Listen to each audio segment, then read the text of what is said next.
Palavra da Verdade, a exposição bíblica com Hernandes Dias Lopes. Deus está neste lugar. E o Deus que está presente é o Deus que fala. E a sua voz é poderosa.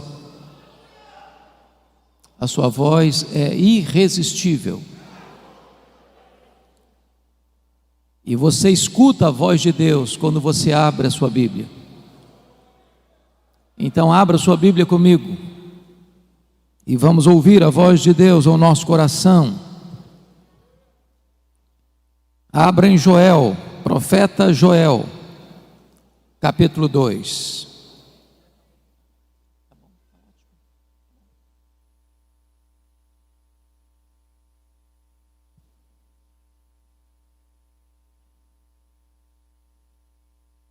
Profeta Joel, capítulo 2.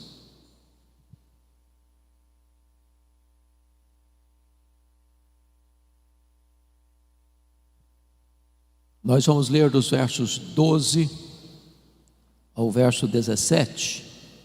Joel, capítulo 2. Ainda assim, agora mesmo, diz o Senhor,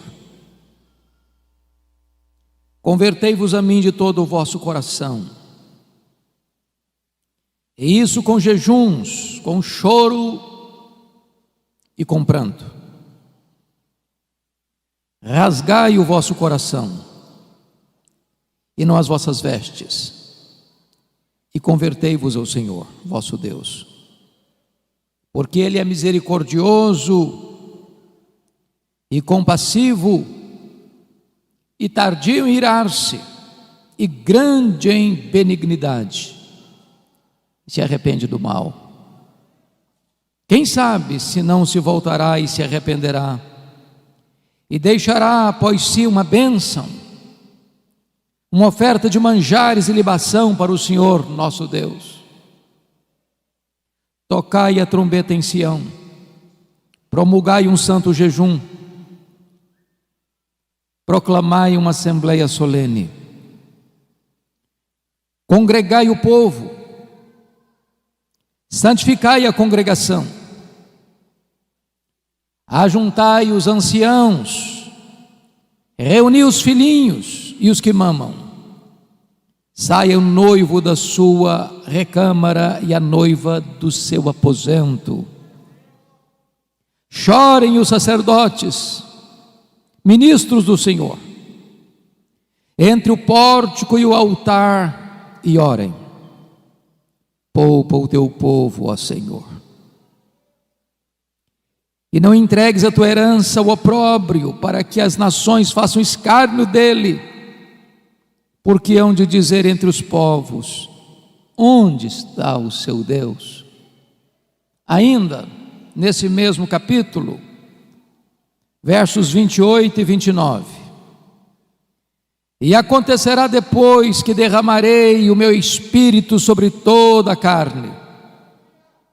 Vossos filhos e vossas filhas profetizarão, vossos velhos sonharão, e vossos jovens terão visões. Até sobre os servos, sobre as servas, derramarei o meu espírito naqueles dias. Aleluia. Amém. Eu estou diante de uma assembleia majoritariamente de jovens.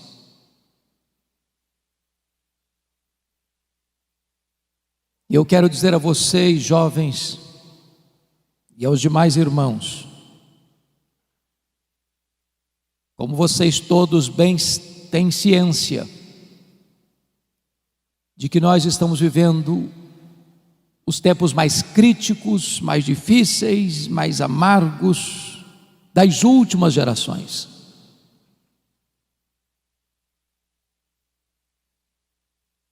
Nós estamos vivendo um tempo onde concentradamente, deliberadamente, forças sobre-humanas e forças das trevas, tem agido sem pausa para destruir os fundamentos da família, da igreja, da sociedade. Certamente há uma grande onda de cristofobia no mundo.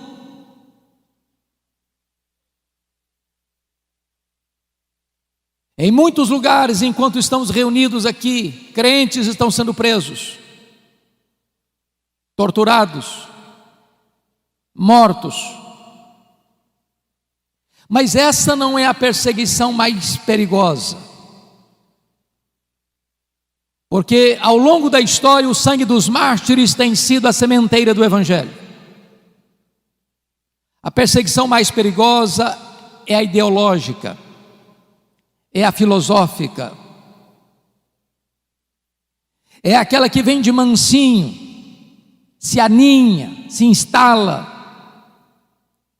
e vai minando a fé cristã, vai destruindo os fundamentos.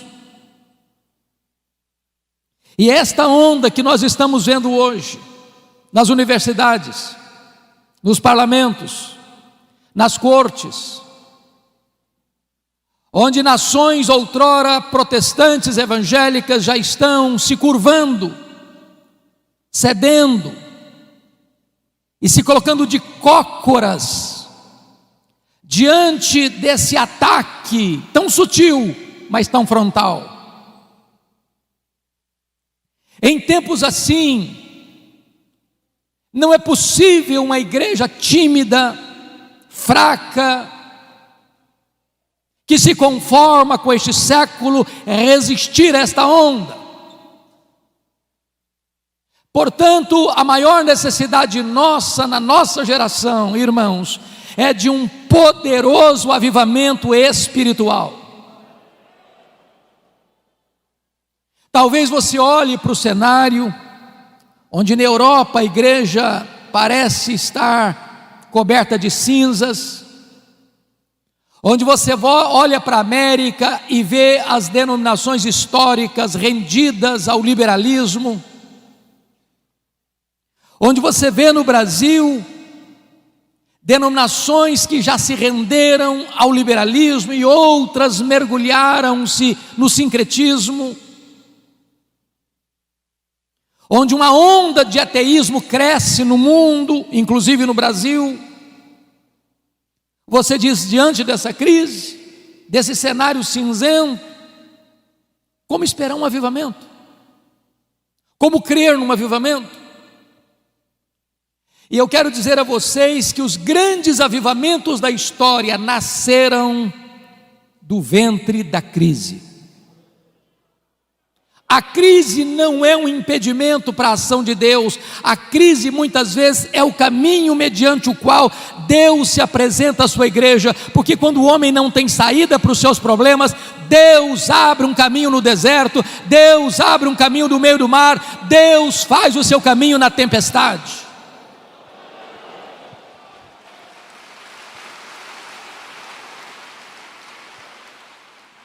E eu queria que você, com a Bíblia aberta no texto comigo, eu preciso que você esteja com a sua Bíblia aberta no texto, para nós entendermos qual era a crise que o profeta Joel estava descrevendo para propor um avivamento ou uma volta profunda para Deus. Por favor, olha comigo. No capítulo 1, versículo 4, para uma cultura daquela época agropastoril, ou seja, o povo só podia sobreviver da agricultura e da pecuária. Olha comigo o verso 4, o que está acontecendo? O que deixou o gafanhoto cortador, comeu o gafanhoto migrador. O que deixou o migrador, comeu o gafanhoto devorador. O que deixou o devorador, comeu o gafanhoto destruidor. O gafanhoto é um inseto que encontra pela frente um pomar e deixa para trás um deserto.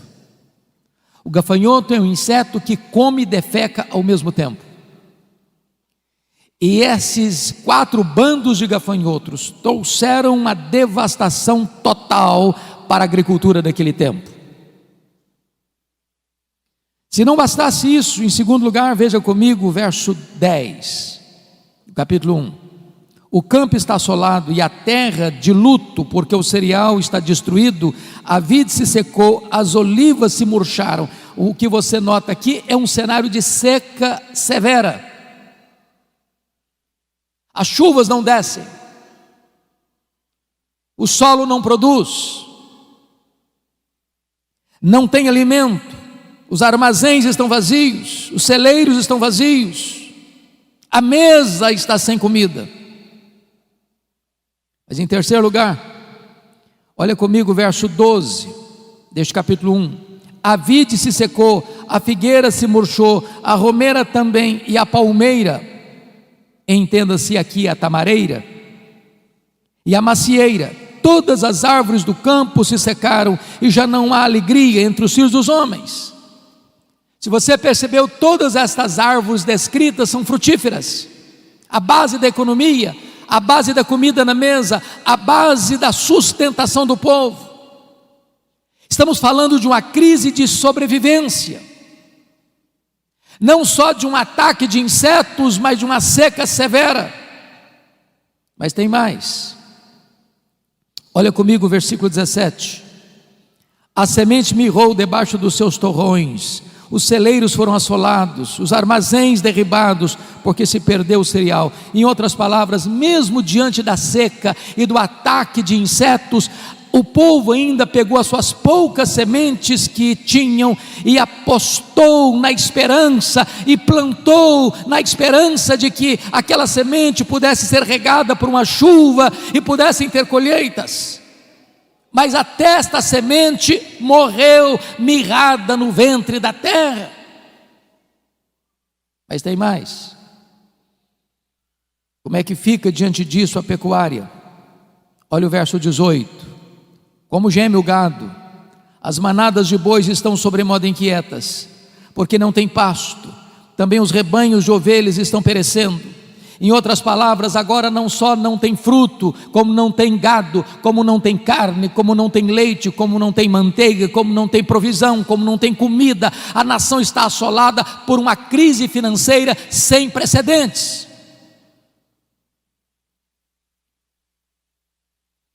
Se você perceber, a crise não fica só aí. Quando chega no capítulo 2, o profeta faz a descrição de uma invasão militar. Muito provavelmente ele está descrevendo aqueles dias vividos pelo rei Ezequias, quando o reino do norte, cuja capital era Samaria, caiu no poder da Síria.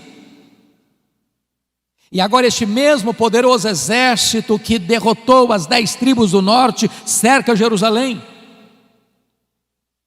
Um poder irresistível. E a descrição que ele faz no capítulo 2 é de que o povo está completamente cercado, entrincheirado, encurralado e não tem condições de oferecer resistência a este poderoso exército que está cercando a cidade.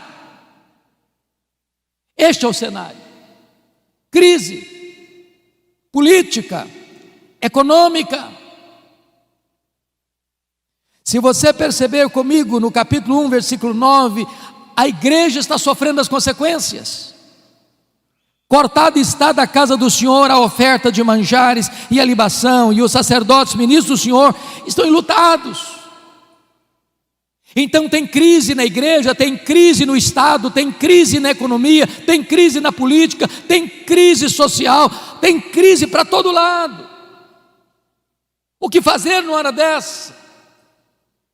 É aí que entra o capítulo 2, versículo 12, que nós lemos. Ainda assim, agora mesmo, diz o Senhor, convertei-vos a mim. O Brasil está em crise, o mundo está em crise, os homens estão desesperados. Mas quando na crise o povo de Deus se volta para Deus, nasce o sol da esperança, nasce a cura, nasce a restauração. E eu gostaria que você olhasse comigo nesta noite, quais são esses aspectos dessa volta para Deus, a natureza dessa volta para Deus. Primeiro, é uma volta para uma relação pessoal com Deus. Olha o verso 12: convertei-vos a mim. Não se trata de uma relação institucional, não se trata apenas de você ser membro de Canaã ou de qualquer outra comunidade cristã evangélica de Fortaleza. Se trata sim de uma relação pessoal de você com Deus, de você se voltar para Deus, de você conhecer a intimidade de Deus, de você saber quem é Deus na sua vida, na sua história. É de você se render por completo ao Deus vivo e todo-poderoso, que pode pegar você hoje e levantar você, e revestir você de forças, e avivar o seu coração.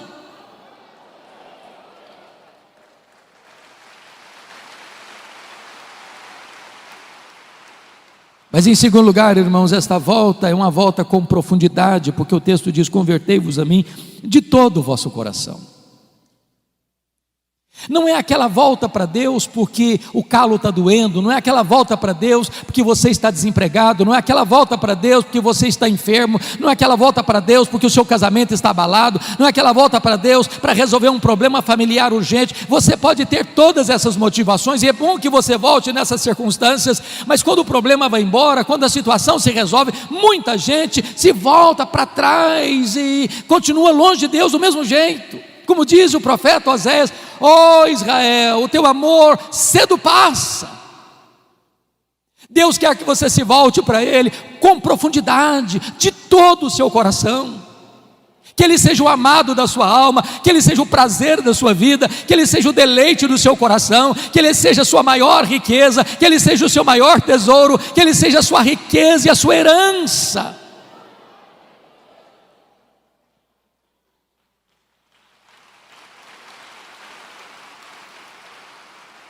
Mas em terceiro lugar, essa volta para Deus é uma volta com diligência, porque o versículo 12 diz: convertei-vos a mim de todo o vosso coração, e isso com jejuns. Parece-nos que este é um exercício espiritual, uma disciplina espiritual desprezada dos nossos dias. O que é jejum? Qual foi a última vez que você jejuou para se voltar para Deus? Jejum é quando você se abstém do bom pelo melhor. Quando você come, você se alimenta do pão da terra. Mas quando você jejua, você se alimenta do pão do céu. O pão da terra é um símbolo do pão do céu. Mas quando você abre mão do pão da terra para jejuar, você está dizendo que o pão do céu é mais importante e é mais saboroso do que o pão da terra. Jejum é fome de Deus. A nossa geração está tão acostumada com o sabor do pão da terra que perdeu o sabor do pão do céu. A nossa geração está tão acostumada com o pão da terra que perdeu o apetite pelo pão do céu. E nós precisamos buscar a Deus, entendendo que não só de pão vive o homem, mas de toda a palavra que procede da boca de Deus.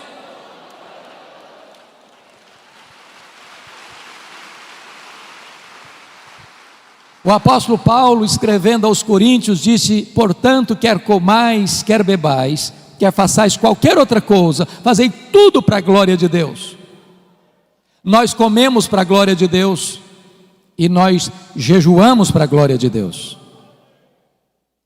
Então você pergunta: se eu como para a glória de Deus e se eu jejuo para a glória de Deus, qual é a diferença então entre comer e jejuar? É que quando você come para a glória de Deus, você se alimenta do símbolo do pão do céu. Mas quando você jejua para a glória de Deus, você se alimenta do próprio pão do céu. Oh, irmãos, nós precisamos nos voltar para Deus, desejando mais a Deus do que as bênçãos de Deus. Mais a presença de Jesus, como cantamos, do que dinheiro, do que sucesso, do que prazeres. Mas em quarto lugar, irmãos, essa volta para Deus, confiram comigo, esta volta para Deus precisa ser uma volta com quebrantamento, porque o verso 12 ainda diz: convertei-vos a mim com choro e com pranto. Às vezes nós estamos voltando para Deus com o coração seco demais e com os olhos enxutos demais. Qual foi a última vez que você chorou voltando-se para Deus?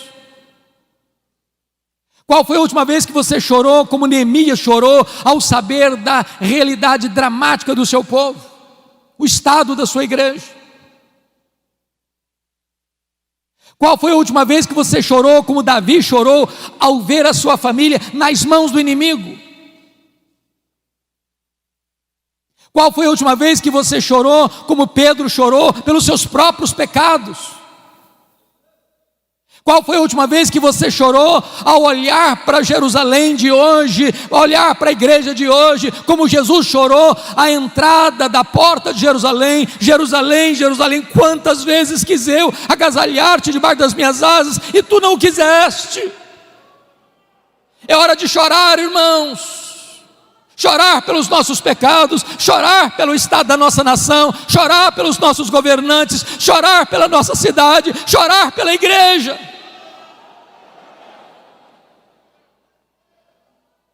Mas notem mais, esta volta para Deus, em quinto lugar, precisa ser uma volta com sinceridade, porque o verso 13 diz: rasgai o vosso coração e não as vossas vestes, e convertei-vos ao Senhor vosso Deus. O que significa isso? Esta cerimônia de rasgar as vestes acontecia quando alguém ficava muito chocado, atônito com a situação de escândalo, de vergonha, de pecado, de opróbrio. Então, quando as pessoas viam alguma coisa muito triste, muito dolorosa, muito escandalosa, e elas ficavam com um senso de vergonha diante daquela realidade, eles rasgavam as roupas. Mas de repente a cerimônia ou o fato de rasgar as roupas foi se tornando um hábito, um costume, e virou um emblema de uma espiritualidade hipócrita, mentirosa, uma espiritualidade cênica, um teatro espiritual. E sabe, irmãos, não tem nada mais perigoso do que o nosso coração enganoso. De repente nós começamos a fingir uma espiritualidade que não temos. De repente nós temos uma espiritualidade de palco, de performance, de teatro, onde nós passamos uma ideia de que somos cheios do Espírito Santo quando estamos secos. De repente nós passamos uma espiritualidade de gente de Deus, de cheio do Espírito Santo, de oração e de piedade, que isso não acontece mais. Muitas vezes nós somos como Moisés, que desceu do Monte Sinai, o rosto dele brilhava, e diz a Bíblia que as pessoas não podiam se aproximar dele por causa da glória de Deus, do brilho do rosto dele. E então o que Moisés fez? Ele pôs um véu no rosto, para que as pessoas pudessem se aproximar. Mas esse homem tão ousado, esse homem que fez dobrar diante dele com um cajado na mão o mais poderoso império do mundo, o império egípcio, diz a Bíblia que num dia ele foi covarde, ele não foi ousado, ele não foi corajoso. Sabe que dia? Quando ele percebeu que aquele brilho do rosto dele estava desvanecendo, e ele não queria que ninguém soubesse disso. Ele manteve o véu quando não precisava mais do véu. Ele queria passar uma imagem para as pessoas que ele era muito espiritual. Ele queria passar para as pessoas a ideia de que a Shekinah de Deus estava no rosto dele. E diz Paulo, nesse dia ele não foi ousado. E você e eu, se queremos experimentar um poderoso reavivamento espiritual, precisamos ter muito cuidado com os clichês, com os jargões que nós criamos. Às vezes nós vamos orar, damos uma tremidazinha na voz para passar a ideia que nós somos espirituais. Deus não se importa com isso. Ele conhece o coração. Ele está dizendo: rasgue o coração, rasgue o coração, rasgue o coração nessa volta para mim.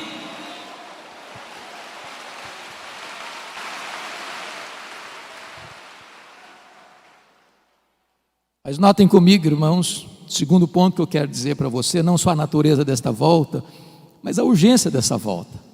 Olha no começo do verso 12, quando ele diz: ainda assim agora mesmo. O que ele quer dizer, ainda assim agora mesmo, convertei-vos ao Senhor? Se você prestou atenção na narrativa do capítulo 1 e do capítulo 2, a situação era de crise, a economia combalida, a igreja sem suprimento e os sacerdotes chorando, não tem dízimo, não tem oferta. Se você olha para o campo, não tem fruto. Se você olha para o pasto, o gado está morrendo de fome e de sede. Se você olha para o cenário político, o poder de um império invasor está pronto para tomar a cidade. A crise é medonha, mas Deus está dizendo: ainda assim, agora mesmo, se vocês se voltarem para mim, se converterem a mim, eu mudo esse cenário, eu altero esse cronograma, eu transformo essa realidade triste numa situação de alegria e de vitória.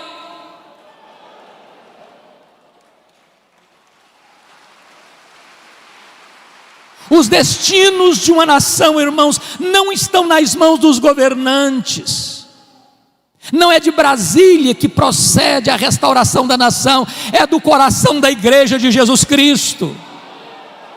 O Senhor Deus disse: se o meu povo, que se chama pelo meu nome, se humilhar e orar e me buscar e se converter de seus maus caminhos, então eu ouvirei dos céus, perdoarei os seus pecados e sararei a sua terra. Em tempos de avivamento, Deus levanta a igreja e Deus restaura a nação.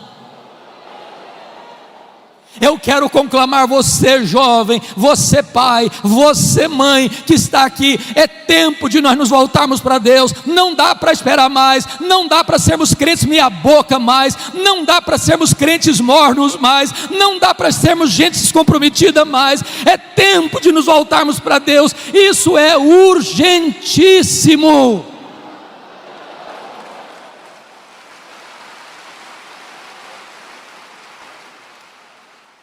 Mas em terceiro lugar, depois que você examina a natureza da volta e a urgência da volta, o profeta Joel vai nos dar um motivo para essa volta para Deus. Confira comigo o verso 13. Convertei-vos ao Senhor vosso Deus. Por quê? Olha a razão. Por quê? Porque Ele é misericordioso e tardio em irar-se, e grande em benignidade, e se arrepende do mal. Quantas vezes você e eu já choramos pelo nosso pecado? Quantas vezes vocês e eu já dissemos: Senhor, tem misericórdia de mim? Porque se Deus observar os nossos pecados, nós vamos perecer. Talvez você pergunte: mas como assim, pastor? Pecando? Presbíteros, líderes? Deixa eu dizer uma coisa a você. Se você não está vendo os seus pecados, é porque você está longe da luz. As pessoas que mais confessam os seus pecados e mais choram pelos seus pecados não são as que mais pecam, são as que mais perto de Deus andam. Porque quando nós estamos na presença daquele que é santo, santo, santo, até os serafins cobrem o rosto.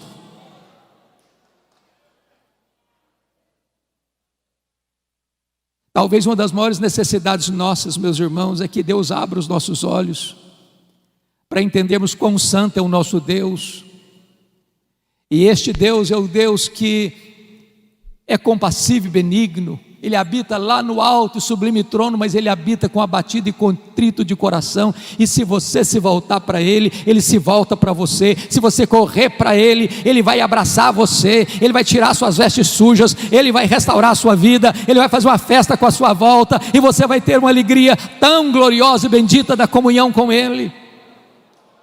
Então você e eu não temos que fugir de Deus, nós temos que correr para Deus. Se você, jovem, está pecando contra o seu Deus, se você caiu, se você desobedeceu, se você está longe de Deus, não fuja de Deus, fuja para Deus. Ele é o abrigo, Ele é o perdoador, Ele é o restaurador, Ele cura, Ele liberta, Ele salva, Ele levanta, Ele enche com o Espírito Santo, Ele usa a sua vida para a glória do seu nome. É a misericórdia dEle que nesta noite deve nos levar de volta para os seus braços.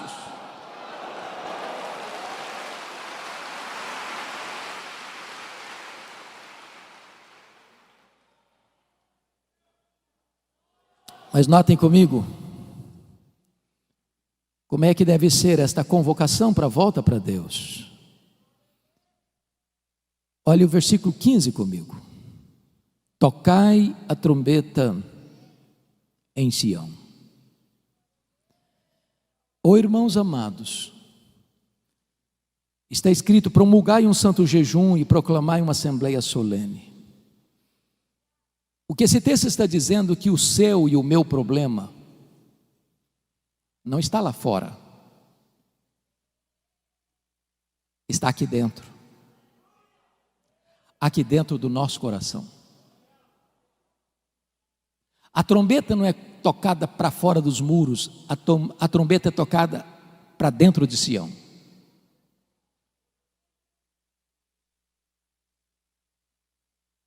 Somos nós que temos que fazer um concerto com Deus. Somos nós que temos que nos voltar para Deus. O mundo lá fora não conhece a Deus. Eles estão atrás, não agora por causa da pandemia, mas nesse período atrás de um carro elétrico, numa passarela de carnaval, ou jogando droga nas veias, ou se embriagando, ou se prostituindo, ou correndo atrás de seminários de autoajuda, ou talvez de misticismo, de sincretismo, porque eles estão com um vazio enorme na alma, e eles não encontram uma forma de preencher esse vazio. Mas você e eu conhecemos a Deus, você e eu sabemos que Deus é a fonte da vida, você e eu sabemos que só Deus satisfaz a nossa alma, e é hora de nós nos voltarmos para Deus. A trombeta precisa ser tocada aqui, porque o juízo começa pela casa de Deus.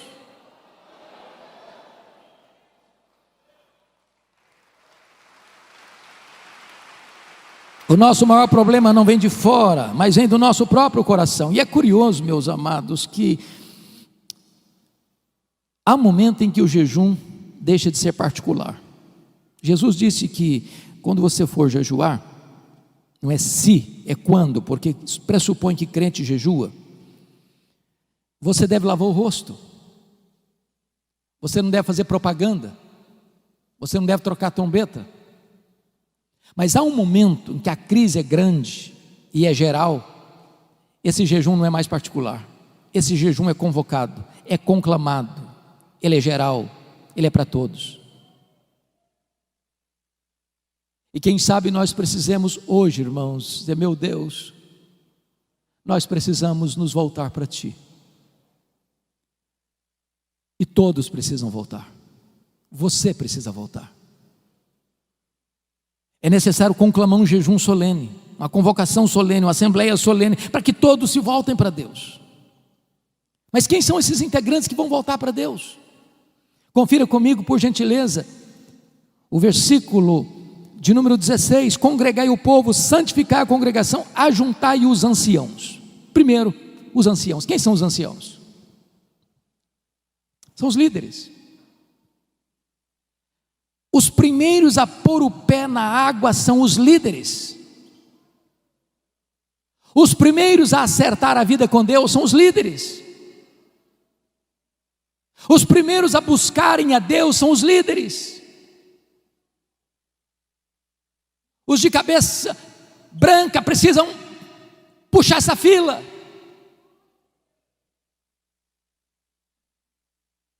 E eu estou certo de que a liderança desta igreja está incomodada, está desafiada, está desejosa de conclamar esta congregação a se voltar para Deus. E esta liderança está botando o pé na frente, diz: estamos aqui, venham conosco. Mas quem mais precisa se voltar? Olha comigo o versículo 16: congregai, ajuntar os anciãos, reunir os filhinhos. E esta é uma expressão para a juventude. Lugar de jovem curtir a vida não é no mundo. Lugar de jovem viver a plenitude da vida é na presença de Deus. E eu quero convidar você, adolescente, eu quero convidar você, jovem, a colocar a sua juventude nas mãos de Deus e a buscar a Deus.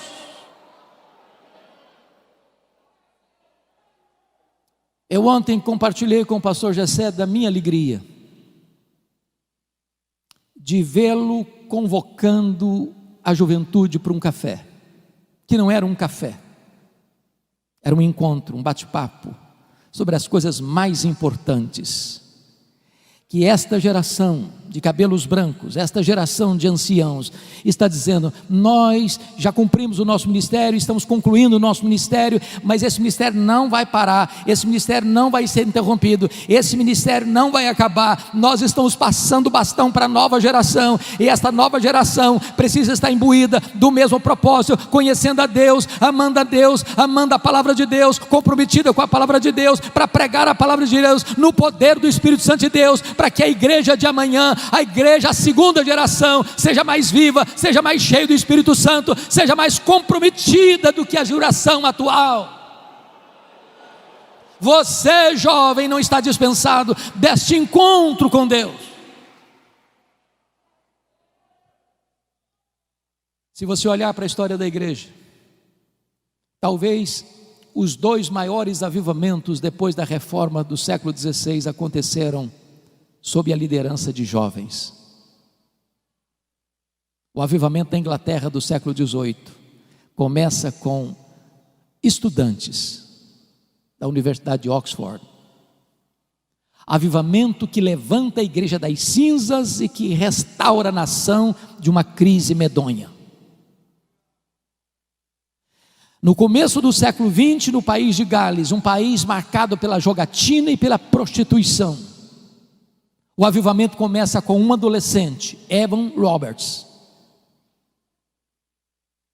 E durante 6 meses, 100.000 pessoas salvas, a nação impactada, os estádios de futebol ficaram vazios e as igrejas lotadas, e Deus restaurou aquela nação.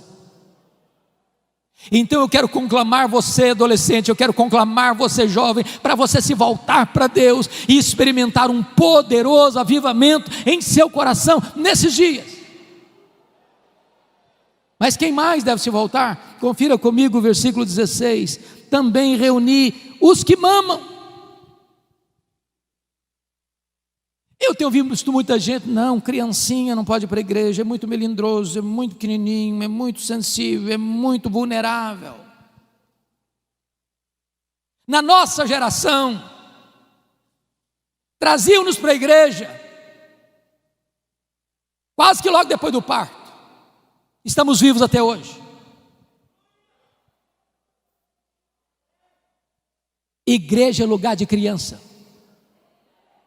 Criança precisa vir para a igreja desde a meninice mais tenra, no braço do pai, no braço da mãe, no colo do pai, no colo da mãe, porque é aqui que ele começa a aprender, a conhecer a palavra de Deus, a amar a palavra de Deus e a conhecer a igreja do Deus vivo. As crianças não estão dispensadas nessa coletividade de buscar ao Senhor.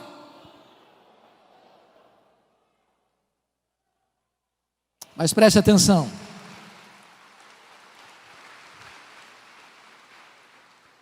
Quem é que deve buscar o Senhor? Diz o texto no verso 16: sai o noivo da sua recâmara e a noiva do seu aposento. Significa isso. Vocês que conhecem a Bíblia sabem que na cultura judaica, quando um rapaz se casava, uma moça se casava, esse rapaz era dispensado do serviço militar durante 1 ano, para desfrutar da vida conjugal. Deus está quebrando aqui um protocolo. Deus está aqui dizendo o seguinte: olha, essa busca, esse acerto com Deus é tão urgente que você interrompe a lua de mel. Até no dia das núpcias de um rapaz e de uma moça, ele e ela não estão dispensados desta volta para Deus, desta busca de uma restauração espiritual. Mas o que me marca profundamente, irmãos, é que no verso 17, Deus destaca alguém nessa busca. Porque está escrito: chorem os sacerdotes ministros do Senhor. Quem são os sacerdotes? Os sacerdotes eram aqueles que ensinavam a lei. Os sacerdotes eram aqueles que oravam pelo povo. Os sacerdotes eram aqueles que ofereciam sacrifícios pelo povo. Há um peso maior nos ombros dos pastores. Talvez você não imagine. Você vê pastores aqui à frente, o peso que eles sentem nos seus ombros, pelas ovelhas. E a ordem que Deus dá para nós pastores é chorar. Chore os ministros, sacerdotes do Senhor.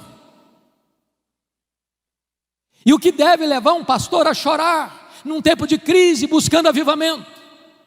Primeiramente, é o amor ao povo de Deus, para que ele não seja opróbrio, para que ele não seja motivo de vergonha. A igreja evangélica brasileira, irmãos, está sendo mais conhecida na mídia pelos seus escândalos,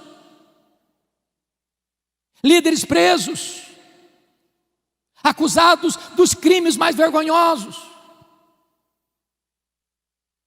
E nós pastores precisamos chorar, dizer: meu Deus, não deixa a tua noiva passar vergonha, não deixa a tua igreja ser enxovalhada neste mundo, não deixa a tua igreja ser motivo de piada no mundo, não deixa a tua igreja passar por esse vexame público. Salva o teu povo disso. Mas em segundo lugar, os sacerdotes precisam chorar por uma outra motivação: o zelo pela glória de Deus. Porque hão de dizer entre os povos: onde está o seu Deus? O líder precisa ter paixão pela glória de Deus, zelo pelo nome de Deus. Porque quando a noiva está suja, quando a noiva está indiferente, quando a noiva perdeu o seu primeiro amor, a glória de Deus, a honra de Deus é questionada no mundo. Cadê Deus? Por que Deus não age? Por que Deus permite isso? Por que a igreja está desse jeito?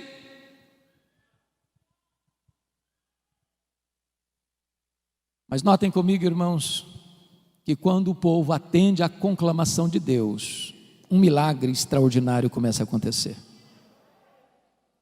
E a primeira coisa, confira comigo o verso 18, porque tem uma palavra aí que é a dobradiça do texto, é o elo de ligação do texto. Então,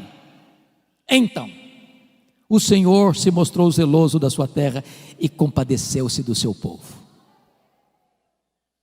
Oh, irmãos, nós aguardamos esse tempo de avivamento. Sabe o que vai acontecer? Deus reverte tudo aquilo que estava descrito de crise no capítulo 1. Se não, vejamos. Primeiro, olha o versículo 19 comigo. E respondendo lhe disse: eis que vos envio o cereal e o vinho e o óleo, e deles sereis fartos, e vos não entregarei mais ao opróbrio entre as nações. A economia é recuperada. Quem restaura a economia é o próprio Deus. Segundo lugar, olha comigo o versículo 20. Diante do cerco do inimigo, olha o que vai acontecer: mas o exército que vem do norte eu removerei para longe de vós, lançá-lo-ei em uma terra seca e deserta. O inimigo que está entrando, invadindo, ameaçando, Deus o dispersa, Deus dá livramento. Terceiro, numa época de chuva, de seca, olha o resultado no verso 23. Alegrai-vos, pois, filhos de Sião, regozijai-vos no Senhor vosso Deus, porque Ele vos dará em justa medida a chuva, fará descer como outrora a chuva temporã e a serôdia. Agora não tem mais seca, tem chuva.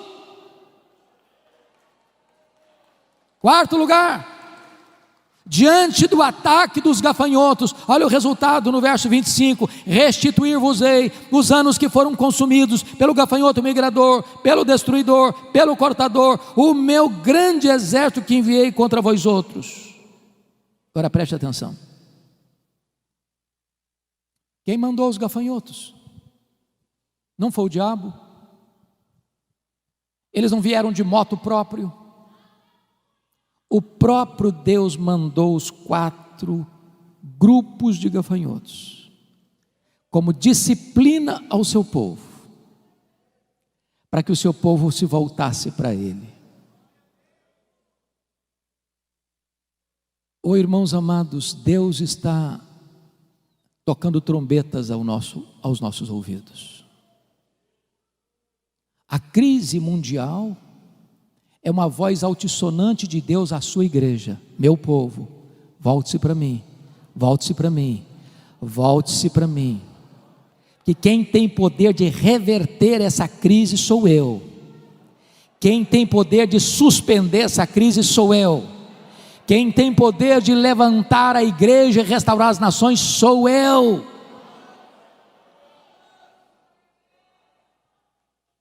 Mas em último lugar, irmãos, preste bem atenção no que eu vou lhes dizer.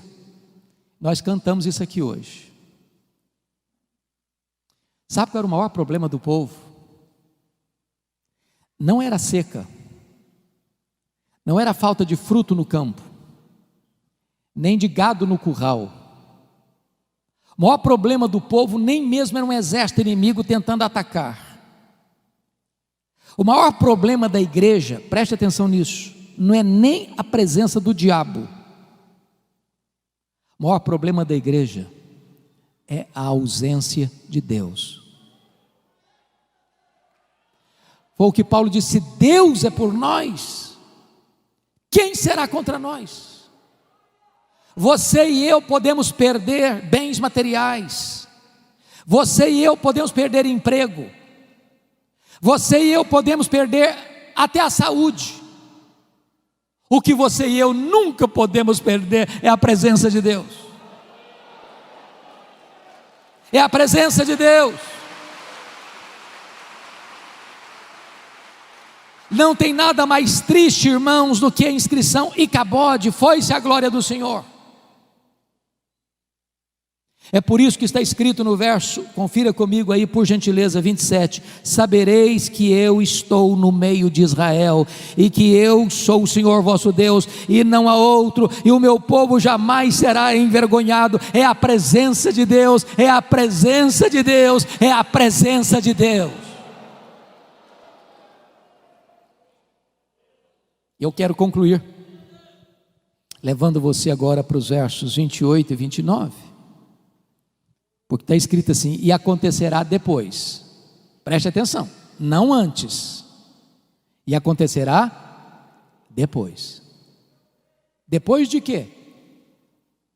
Depois que o povo de Deus se volta para Deus de todo o coração, com jejuns, com choro, com pranto, rasgando o coração e não as vestes.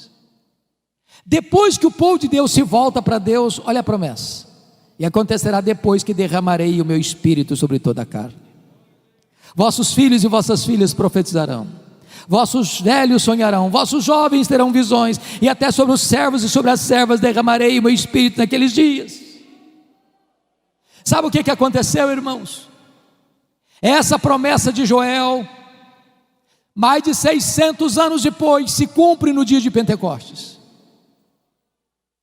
E quando Pedro se levanta, porque o povo está perguntando o que quer isso dizer, atônito, uns achando com preconceito são galileus, outros com desprezo estão bêbados. Pedro se levanta e diz assim: não, eles não estão bêbados. O que está acontecendo aqui é o que disse o profeta Joel: e acontecerá depois que derramarei do meu espírito sobre toda a carne. E esta promessa não é apenas para nós, não é apenas para vós, é para os vossos filhos, é para aqueles que estão ainda longe, é para quantos o Senhor nosso Deus chamar. Significa o seguinte: essa promessa de Joel é para a igreja evangélica, Assembleia de Deus, Ministério Canaã. Esta promessa é para você que está aqui hoje, nesta noite. Esta promessa é para você que está acompanhando este culto pela internet. Esta promessa é para a igreja evangélica brasileira. Esta promessa é para os nossos dias.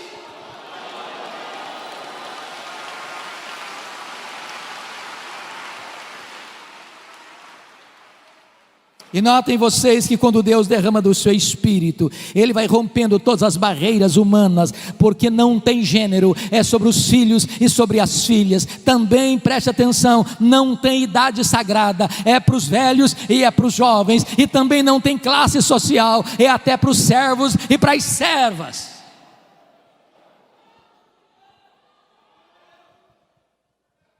E diz o texto, duas coisas eu destaco para fechar: vossos filhos e vossas filhas profetizarão.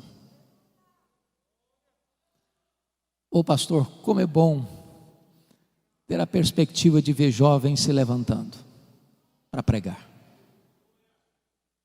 Deixa eu lhes dar um pequeno testemunho.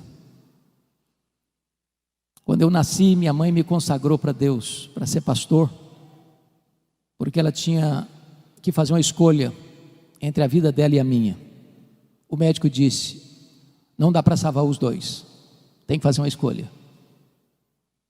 E a minha mãe disse: eu não abro mão desse filho, estou pronto a morrer por ele, a dar minha vida para ele, mas eu não desisto dele. E a minha mãe fez um voto para Deus e disse: se esse filho sobreviver, eu quero que ele seja um pastor, eu o consagro para ser um ministro do Evangelho. Deus ouviu a oração da minha mãe e eu nasci. Mas a minha mãe, sábia que foi, nunca me contou esse projeto dela com Deus, porque ela não queria que eu fosse sugestionado para um seminário. Ela queria que Deus me chamasse. E o meu sonho de criança, de adolescência e de juventude era ser advogado e político. Eu não abria mão de assistir todos os comícios da minha cidade. No dia que eu fiz 18 anos, eu tirei meu título, me filiei num partido e tinha sonhos. E um dia eu estou conversando com um homem de Deus e disse para ele: depois que eu realizar os meus sonhos, que eu for um homem bem sucedido profissionalmente, eu vou entrar num seminário, fazer teologia e me preparar para servir a Deus melhor. E esse homem, usado por Deus, botou o dedo no meu nariz e disse: você quer dar as sobras para Deus? Deus quer você agora, com a sua juventude, com a sua inteligência, com a sua força. E aquela palavra entrou no meu coração como uma flecha. E aquele dia foi o dia do meu chamado para o ministério. Eu quero dizer para você, jovem, que hoje esteve no café da manhã, e outros mais que Deus há de levantar, que você possa se levantar para ser um pregador poderoso da palavra de Deus na nossa geração. Que o melhor dos nossos filhos se levantem como pregadores nessa geração. Vossos filhos e vossas filhas profetizarão. Mas tem mais, está escrito aqui: vossos velhos sonharão. O que significa isso? Não é que você comeu um pouco mais no jantar e de noite sonhou, não. Se você perceber a marca do velho, e eu posso dizer isso porque meus cabelos já estão brancos, é que nós vivemos das glórias do passado. Nós começamos a ler a vida pelas lentes do retrovisor. E quando um velho está cheio do Espírito Santo, ele começa a olhar para frente, ele começa a ter planos, ele começa a sonhar, ele começa a projetar, ele começa a ter alvos elevados. Ele é um Caleb que com 85 anos quer conquistar uma montanha. Então deixa eu dizer uma coisa para você que de cabelos brancos: não tem aposentadoria no reino de Deus. Enquanto você tiver fôlego de vida, enquanto você tiver um fiapo de vida, você está convocado a fazer a obra de Deus.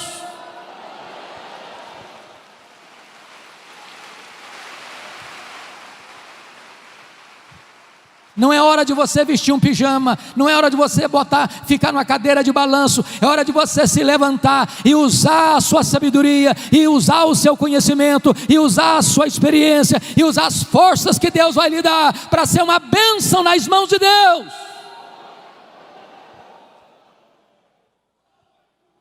Mas o texto conclui dizendo: e os vossos jovens terão visões.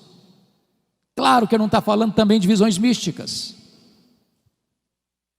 A marca do jovem é ter força, mas falta-lhe a experiência. Mas um jovem cheio do Espírito Santo, ele é mais sábio do que um velho insensato. Um jovem cheio do Espírito Santo, ele tem visão da obra de Deus, e ele quer alcançar grandes coisas para Deus. E a nossa oração, irmãos, é que Deus se compadeça de nós, para que nós nos levantemos, crianças de peito, adolescentes e jovens, noivo e noiva, recém-casados, servos e servas, velhos e jovens, todos nós nos levantemos dizendo: Senhor, o Brasil está em crise, o mundo está em crise, a igreja está em crise, mas em tempo de crise o Senhor pode soprar sobre nós o teu sopro. Em tempo de crise o Espírito Santo pode vir sobre nós como um vento impetuoso e encher toda esta casa. Em tempos de crise o Espírito Santo pode descer em línguas como de fogo e pousar sobre cada um de nós, e ficarmos cheios do Espírito Santo. E uma igreja cheia do Espírito Santo, ela não teme prisões, ela não teme açoites, ela não teme a morte, ela não teme perseguição, ela não teme martírio, ela não teme pobreza, ela não teme o diabo, ela não teme o mundo. Ela vai avançando, e ela vai avançando, e ela vai conquistando, e a glória de Deus vai se manifestando, e os cativos vão sendo libertos, e os pecadores vão sendo salvos, e um grande avivamento há de varrer a nossa nação para a glória de Deus.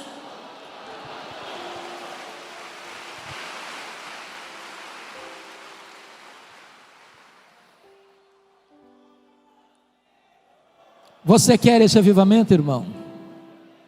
Você anseia por ele? Não dá mais para esperar. Ainda assim, agora mesmo, diz o Senhor: convertei-vos a mim de todo o vosso coração. Que Ele nos ajude. Amém. Palavra da Verdade, a exposição bíblica